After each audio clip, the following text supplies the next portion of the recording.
Kementerian Kesehatan akan melakukan pengawasan terkait keracunan menu makanan bergizi gratis atau MBG di sejumlah daerah. Nantinya Kemenkes akan mengupdate rutin kasus ini seperti saat pandemi COVID-19.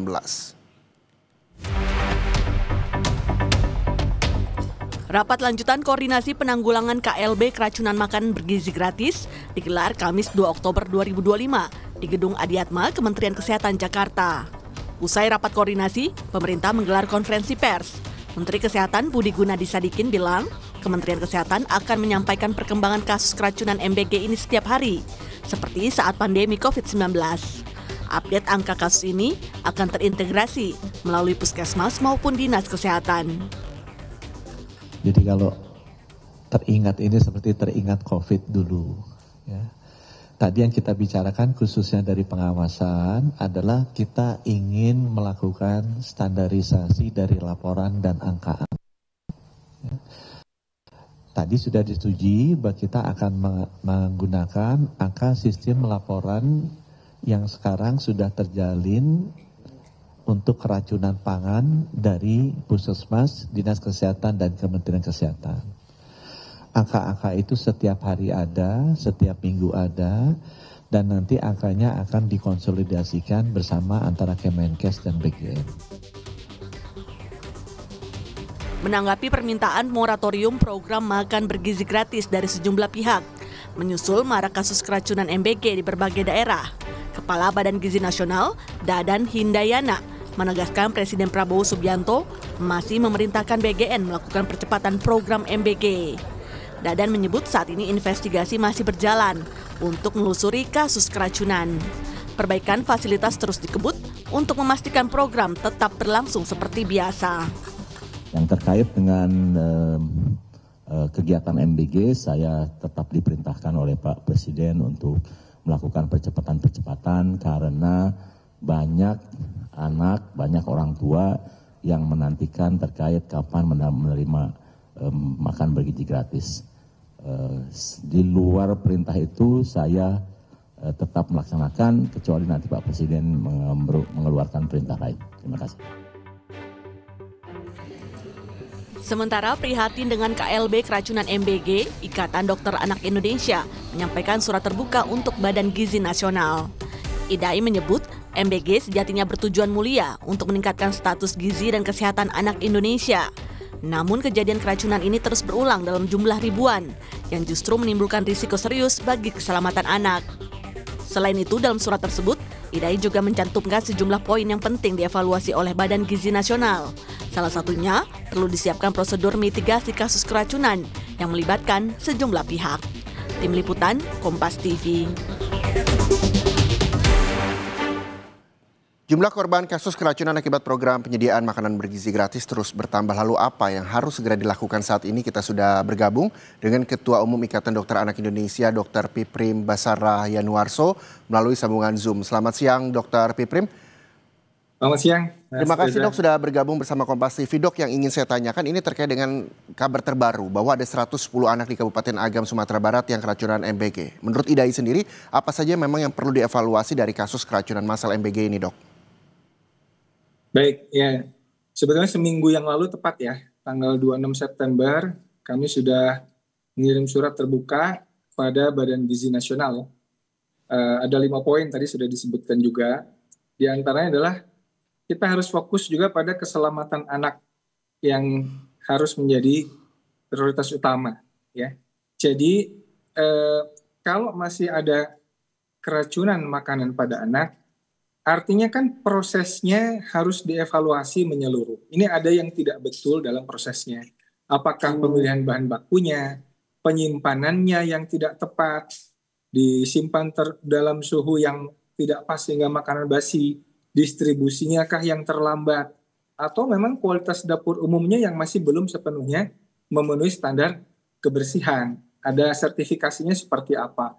Jadi menurut kami, tujuan Pak Presiden Prabowo ini sangat mulia, ya, memberi anak-anak makan bergizi secara gratis, ya. Dan dalam catatan saya, Pak Presiden selalu mengatakan ini anak-anak yang dikasih makan yang biasanya makan nasi dengan garam, gitu ya.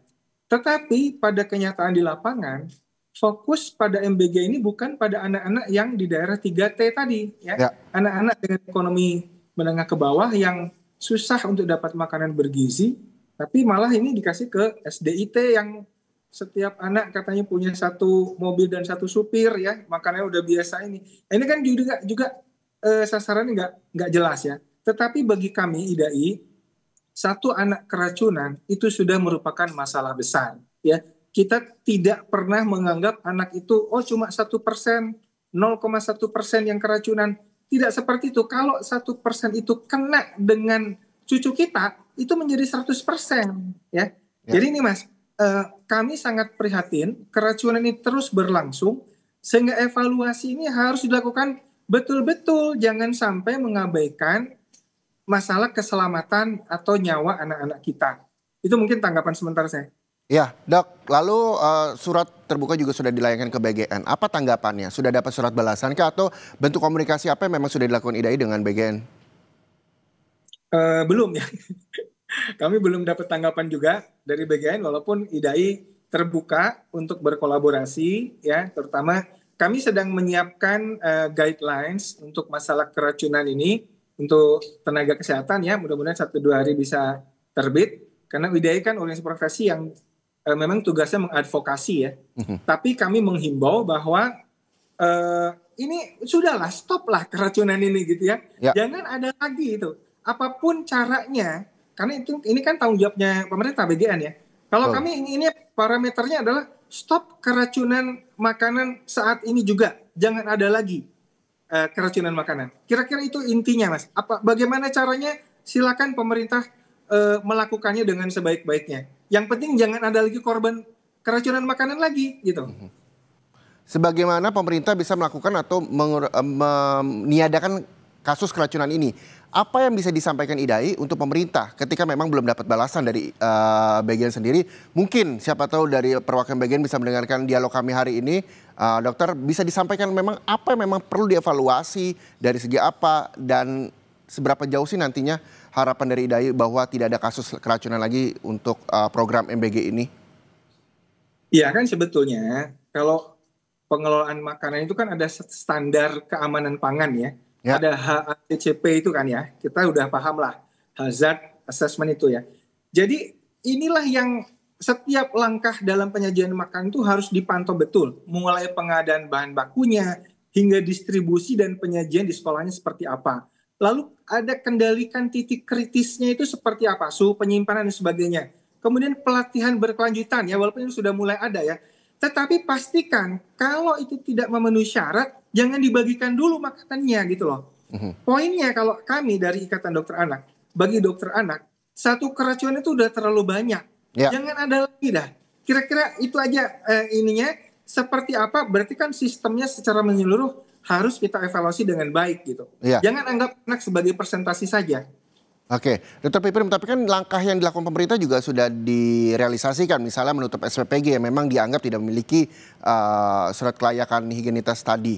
Lalu juga Menkes sempat bilang bahwa akan terus mengupdate jumlah kasus dan juga korban keracunan MBG harian seperti saat pandemi COVID-19 kemarin. Lalu dengan langkah ini bagaimana respon Anda?